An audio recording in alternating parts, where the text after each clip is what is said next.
എന്റെ ദൈവമേ, ആ ചെറുക്കൻ ബ്രേക്ക് ചവിട്ടിയില്ലായിരുന്നു, അവൾ അതിന് വണ്ടിയുടെ ഇടയിൽ അരഞ്ഞാന്. ഓരോളുമാര് നേരം വെളുത്ത് വണ്ടി എടുത്തോണ്ട് വച്ചോണ്ട് ഇഞ്ഞ് ഇറങ്ങും. ഞാൻ ഒന്നും പറയുന്നില്ല. എന്തു വന്നു ഇടയെ ഒരുത്തി വണ്ടിയും ഒന്തിക്കൊണ്ട് പോയി, ഒരു ചെറുക്കൻ കാറും കൊണ്ട് വന്നു. ഇപ്പൊ ആ ചവിട്ടിയില്ലായിരുന്നു, ആ പെണ്ണുപിള്ള ഇടിച്ചവിടെ ഇട്ടേനെ. ആഹാ, അതായിരുന്നോ? എന്നാ പിന്നെ നിങ്ങളൊരു കാര്യം ചെയ്യാൻ എന്ത്, അവരെ വിളിച്ച് ഇവിടെ നിർത്തിയിട്ട് അവർക്ക് ചെയ്യാനുള്ള കാര്യങ്ങളെല്ലാം അങ്ങ് ചെയ്തു കൊടുക്കാൻ ഞാൻ എന്ത്.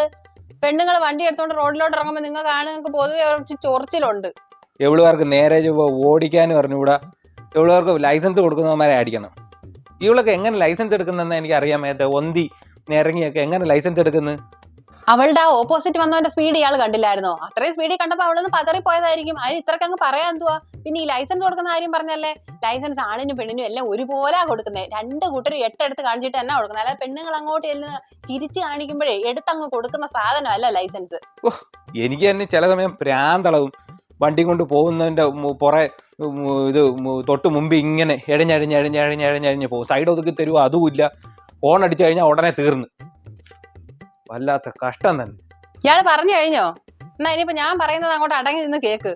ഇയാളെ പോലുള്ളവരുടെ പറച്ചിൽ കേട്ടാത്ത ഒന്നും അവര് വീട്ടിൽ കുത്തിയിരുന്ന അവരുടെ കാര്യങ്ങൾ നിങ്ങൾ ഈ പറയുന്ന ഒരു ആൾക്കാർ ചെയ്തു കൊടുക്കുമെന്ന്. അവര് വീട്ടിൽ അടങ്ങി ഇരുന്നാൽ മതി, എല്ലാ സമയങ്ങളിൽ എത്തുമെന്ന്. ഇവർ ഈ വീട്ടിൽ ഇറങ്ങി പോകുന്ന, ഈ വണ്ടി എടുത്തു വെച്ചോണ്ട് ഇറങ്ങി പോകുന്ന അവരുടെ ഓരോ കാര്യങ്ങൾ ചെയ്യാൻ വേണ്ടിയിട്ടാ. അവരുടെ നിവർത്തിയായതുകൊണ്ടാ. പലർക്കും ചെയ്തു കൊടുക്കാൻ വേറെ ആൾക്കാരില്ലാത്തോണ്ടാ. പിന്നെ നിങ്ങൾ ഈ ആണുങ്ങളെ പോലെ കൊച്ചുനാൾ തൊട്ട് സൈക്കിളും ചവിട്ടി മരവും കയറി നടന്നിട്ടല്ല ഞങ്ങൾ പെണ്ണുങ്ങൾ ഈ സ്കൂട്ടിയും തള്ളിക്കൊണ്ട് നടക്കുന്നത്. ഓരോരുത്തരും കഷ്ടപ്പെട്ട് അവരവരുടെ കാര്യങ്ങൾ സാധിക്കാൻ വേണ്ടി കഷ്ടപ്പെട്ട് ഇത് എടുത്തുകൊണ്ട് നടക്കുന്നതാണ്. നിങ്ങൾക്ക് പിന്നെ കുറച്ച് ഫിസിക്കൽ സ്ട്രെങ്ത് ഉണ്ടായിരിക്കും, അതുകൊണ്ട് കുറച്ച് വണ്ടി കയ്യിൽ നിൽക്കുമായിരിക്കും. എന്നും പറഞ്ഞ് നിങ്ങൾ പ്രോയും ഞങ്ങൾ വേറെ അശുക്കളാന്നുള്ള നിങ്ങൾ ആറ്റിറ്റ്യൂഡ് ശരിയൊന്നുമല്ല. പിന്നെ ഈ ആണുങ്ങൾ റോഡിൽ ഉണ്ടാക്കുന്നതിന്റെ 4-1 അപകടം പെണ്ണുങ്ങൾ ഉണ്ടാക്കുന്നില്ല. ഞാനും ഈ സാധനവും കൊണ്ട് ദിവസം നടക്കുന്നതാ. എന്നെ പറ്റി ഇതും ഇതിന്റെ അപ്പുറം പറയുമെന്ന് ഓർത്തിട്ട് വേണം നിങ്ങൾ ഇതൊക്കെ പറയാൻ. ഞാനൊന്നും പറയുന്നില്ല, കേട്ടല്ലേ? ഇതിപ്പോ അവക്ക് പറയാനുള്ള എല്ലാം കൂടെ എന്റെ മേളിൽ അങ്ങ് തീർത്തയാന്ന് തോന്നുന്നു.